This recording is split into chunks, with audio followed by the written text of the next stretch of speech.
Oyat va hadisning manbasini aniq bilmay, yaxshi niyatda so'zlashning hukmi. Savol. Assalomu alaykum va rahmatullohi va barakatuh. Bir necha hamshiralar jam bo'lib o'tirgan vaqtda hammamiz yaxshi niyatda mushu hamshiralarimiz mundaq masalalarning borligini bilib olsin deb yoki bo'lmasa yangidan hijoblangan hamshiralarga yaxshiroq da'vat qilish uchun ba'zi nasihatlar qilish jarayonida Qur'ondan va yoki hadislardan va yoki sahobalarning hayotini so'zlab o'tib damalliqqa shu sura yoki hadislarning aniq manbasini bilolmay Qur'on Karimda mundaqroq gap bor yoki payg'ambarimiz mundaq qilibdikan yoki mundaq debdikan deb so'zlasa bo'lamdi. Aramizda bundaq ishlar bo'lib turadi.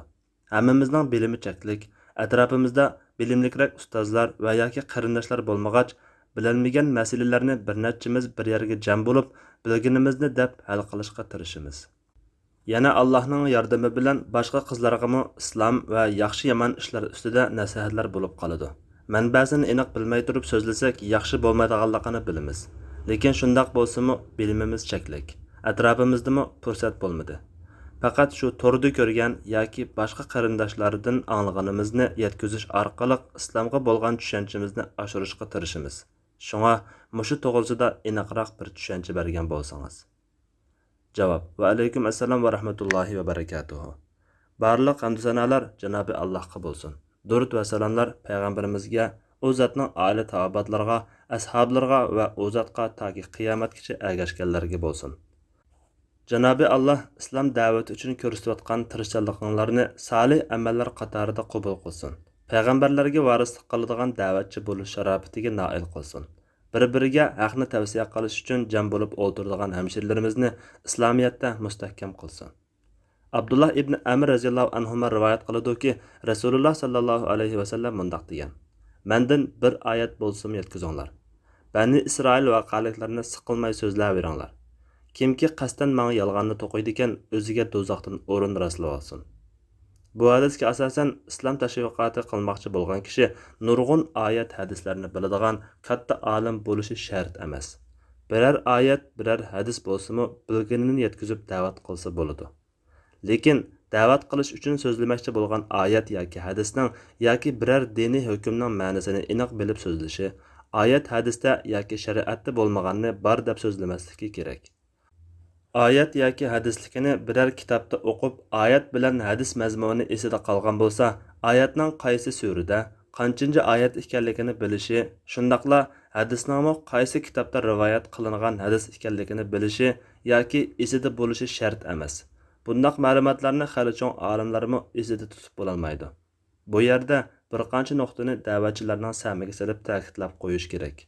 Birinchi, Qur'onda kelmaganni qo'rqitish yoki targ'ib qilish uchun Alloh Qur'onda mundaq degan yoki mundaq oyat bor deb tashviq qilmaslik lozim. Chunki bu Alloh taolo nomidan yolg'onni to'qiganlik bo'ladi.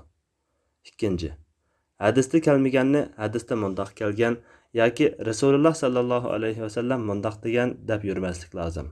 Chunki bu Rasululloh sallallohu alayhi va sallamga yolg'onni to'qiganlik bo'ladi. Yolg'on yoki to'qilma hadislarni qo'rqitish yoki targ'ib qilish uchun so'zlab yurish harom.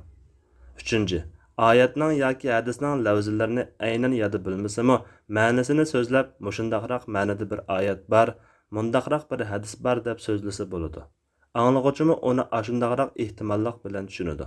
Shundaqla biror olimning paloni kitobida mundaq o'qigan edim yoki paloni olimning mundaq deganligini anglagan edim deb aniq esida qolganlarni so'zlab bersa bo'ladi.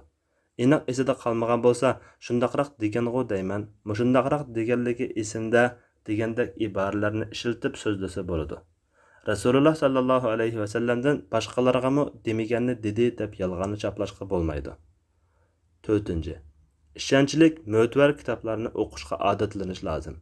Ishonchsiz torda yoki avtori noma'lum ilmiyligi tuvan, savarligi nurg'un, to'g'riligiga xotirjam bo'lmaydigan kitob materiallarni o'qimaslik lozim. Shundala to'g'ri bilan xato kallamizda aralashib ketmaydi.